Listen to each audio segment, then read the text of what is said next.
Hello and welcome back. നമുക്ക് അനാമിക ജിയുടെ മോസിയ എന്ന കവിതയിലെ ക്വസ്റ്റ്യൻസ് ആൻഡ് ആൻസേഴ്സ് ഡിസ്കസ് ചെയ്യാം. വേ ബാരിഷ് മേ ധൂപ് കി തര ആത്തി ഹെ, യഹാ കോൺ ബാരിഷ് മേ ധൂപ് കി തര ആത്തി ഹെ. ഇത് പോയിട്രിയിലെ ഓപ്പണിംഗ് ലൈൻസ് ആണ്. ഇങ്ങനെയാണ് കവിത തുടങ്ങുന്നത് അല്ലേ.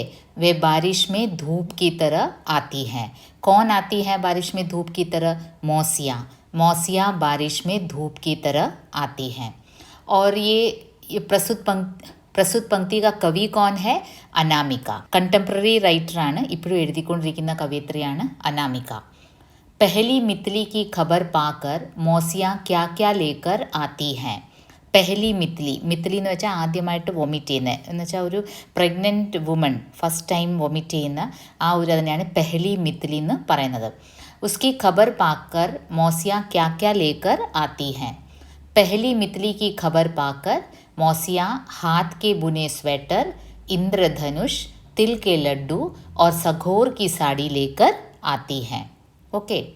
മൂന്നാമത്തെ ക്വസ്റ്റ്യൻ, गर्भ सहलाकर मौसिया क्या क्या करती हैं.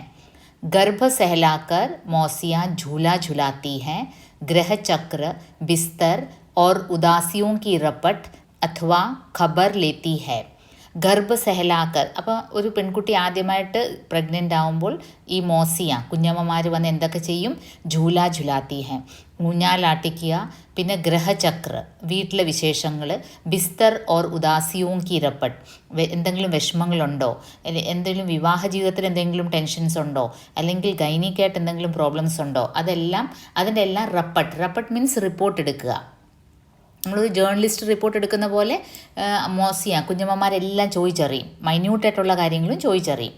ഫോർത്ത് വൺ, झाड़ती हैं जाले, संभालती हैं बक्से, मेहनत से सुलझाती हैं भीतर तक उलझे बाल, कर देती हैं चोटी पाटी. കോൺ ബാൽ ഝാഡ്ത്തി ഹെ ഓർ ചോട്ടി പാട്ടി കർത്തി ഹെ. ഇത് മോസിയാമാണ് അല്ലേ. മോസിയാം വന്ന് മുടി ചീവി കൊടുക്കുന്നു, പിന്നെ വസ്ത്രങ്ങളൊക്കെ മടക്കി വെച്ച് കൊടുക്കുന്നു. കാരണം ആദ്യമായിട്ട് പ്രഗ്നൻ്റ് ആവുന്ന, പ്രത്യേകിച്ച് പെൺകുട്ടികൾക്ക് ആദ്യമായിട്ട് പ്രഗ്നൻ്റ് ആവുമ്പം വല്ലാത്ത ഒരു ഡിസ്കംഫേർട്ടായിരിക്കും, മാനസികമായിട്ടും ശാരീരികമായിട്ടും. അപ്പോൾ അവർ നിത്യേന ചെയ്തുകൊണ്ടിരിക്കുന്ന കാര്യങ്ങളെല്ലാം മുടങ്ങിക്കിടക്കുകയായിരിക്കും. ആ സമയത്ത് മോസിയ ആത്തി ഹെ, ഝാഡ്ത്തി ഹെ ജാലെ, സംഭാൽത്തി ഹെ ബക്സെ और सुलझाती हैं भीतर तक उलझे बाल. ओके. फिफ्थ क्वेश्चन, बालों की गांठें सुलझाने के बहाने मौसिया क्या क्या करती हैं. മുടി ചീവുന്ന എന്ന വ്യാജേന, മുടിയുടെ കുരുക്കൊക്കെ അഴിക്കുന്ന എന്ന വ്യാജേന കുഞ്ഞമ്മമാർ എന്തൊക്കെയാണ് ചെയ്യുന്നത്?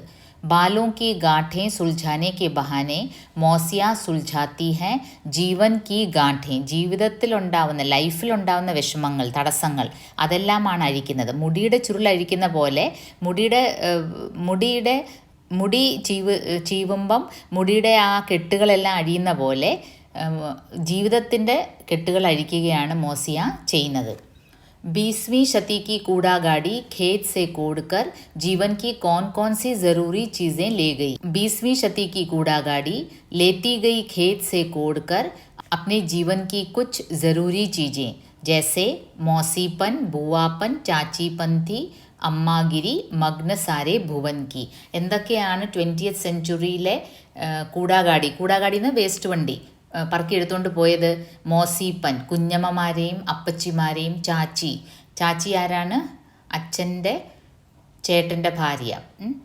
അമ്മാഗിരി, മഗ്ന സാരെ ഭുവൻ കി. അതുപോലെ വീട്ടിലെ അങ്ങനെ അമ്മാഗിരി എന്ന് വെച്ചാൽ ഒരു അമ്മ ചമയുന്ന ഈ കക്ഷികളെ എല്ലാവരെയും, നമ്മുടെ അമ്മ മാത്രമല്ല, ഈ കുഞ്ഞമ്മമാരും അപ്പച്ചിമാരും എല്ലാം നമ്മുടെ അമ്മ ചമയും. അതാണ് അമ്മാഗിരി. ഈ സാരേ ഭുവൻകി, ഈ ഹോൾ ലോകത്തിലെ, അല്ലെങ്കിൽ ഈ ഹോൾ വീടാകുന്ന ലോകത്തിലെ, കുടുംബമാകുന്ന ഭുവനിലെ എല്ലാ മോസിമാരെയും ബൂവായെയും ചാച്ചിയെയും എല്ലാം കൂടാഗാടി, 20ാം നൂറ്റാണ്ടിലെ കൂടാഗാടി എടുത്തുകൊണ്ട് പോയി. ഓക്കെ.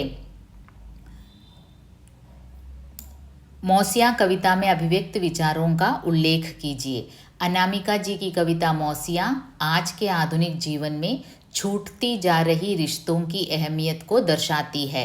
ഇതാണ് അതിൻ്റെ ഏറ്റവും ഇമ്പോർട്ടൻറ്റ് പോയിന്റ്. छूटती जा रही रिश्तों की अहमियत, അന്യപ്പെട്ടു പോകുന്ന ബന്ധങ്ങൾ, അതിൻ്റെ ഇമ്പോർട്ടൻസ്. अहमियत എന്ന് വെച്ചാൽ ഇമ്പോർട്ടൻസ്. वैसे देखा जाए तो अनामिका जी की अधिकतर कविताएं स्त्री विषय पर केंद्रित हैं. और बिना किसी शोर शराबे के നാരി വിമർശ को एक नया आयाम देती है. സ്ത്രീ ഓറിയൻറ്റഡ് ആയിട്ടുള്ള കവിതകളാണ് മിക്കതും അനാമികയുടേത്. ബിനാ കിസി ഷോർ ഷറാബയ്ക്ക് വലിയ ഫെമിനിസ്റ്റ് മുദ്രാവാക്യങ്ങളൊന്നും വിളിക്കാതെ വളരെ ശാന്തമായി സ്ത്രീകളുടെ ഇഷ്യൂസ് കൈകാര്യം ചെയ്യുന്ന കവിതകളാണ് അനാമികയുടേത്. मौसिया कविता भी गर्भवती स्त्री की मानसिक आकुलताओं पर केंद्रित है. केवल गर्भवती स्त्री ही नहीं, 40-50 की स्त्री, उसकी समस्याएं, विवाहित स्त्रियों की समस्याएं, सब कुछ काफ़ी सूक्ष्मता से अनामिका जी महसूस करती हैं.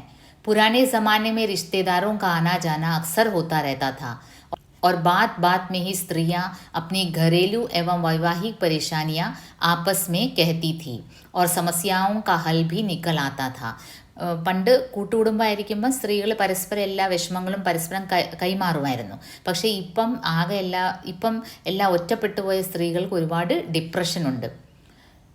ഉൻകി ശാരീരിക और മാനസിക പരേഷാനിയാ, അവരുടെ ശാരീരികമായോ മാനസികമായ ടെൻഷൻസ് ഷെയർ ചെയ്യാൻ ആരും ഇല്ല. ऐसे में मौसियों का होना नितांत आवश्यक हो जाता है. ഇങ്ങനത്തെ അവസരങ്ങളിലാണ് ഇങ്ങനത്തെ ബന്ധങ്ങളുടെ ഊഷ്മളത നമ്മൾ തിരിച്ചറിയുന്നത്. लेकिन आजकल तो गर्भवती स्त्री के गर्भ को सहलाने, उससे उसकी ज़रूरतों को पूछने कोई आता ही नहीं, क्योंकि आधुनिकीकरण की कूड़ा गाड़ी में सारे रिश्तेदारों को ले चला गया है. അനാമിക ജി ഉൻ റിഷ്തോം കി അഹമിയത് കോ ഹി ഹമേ സംജാത്തെ ഹെ. ഓക്കെ, അപ്പോൾ ഇത്രയൊക്കെയാണ് ഇതൊക്കെ ചോദിക്കാൻ പറ്റത്തുള്ളൂ ഈ കവിതയിൽ നിന്ന്. അതെല്ലാം നമ്മൾ ഡിസ്കസ് ചെയ്ത്. വേ ബാരിഷ് മേ ധൂപ് की तरह आती हैं, थोड़े समय के लिए और अचानक. हाथ के बुने स्वेटर, इंद्रधनुष, तिल के लड्डू और सघोर की साड़ी लेकर वे आती हैं झूला झुलाने. पहली मितली की खबर पाकर और गर्भ सहलाकर लेती हैं अंतरिम रपट, ग्रह चक्र, बिस्तर और खुदरा उदासियों की.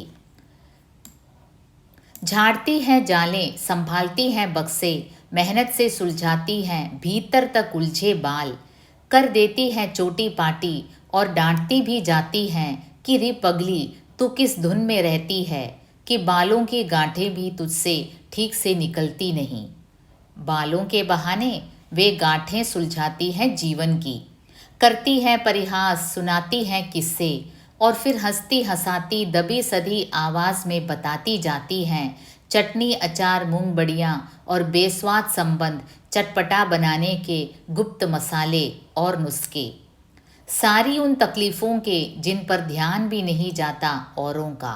നമുക്ക് ഈ തക്ലീഫ്, ഈ വിഷമങ്ങളുടെ എല്ലാം മുകളിൽ മറ്റുള്ളവർക്ക് ശ്രദ്ധ പോത്തേയില്ല. നമ്മുടെ വിഷമങ്ങൾ, സ്ത്രീകളുടെ പേഴ്സണലായിട്ടുള്ള ഇഷ്യൂസ് മറ്റുള്ളവർ ശ്രദ്ധിക്കത്തേയില്ല. പക്ഷേ അതെല്ലാം ഇവർ ശ്രദ്ധിക്കും.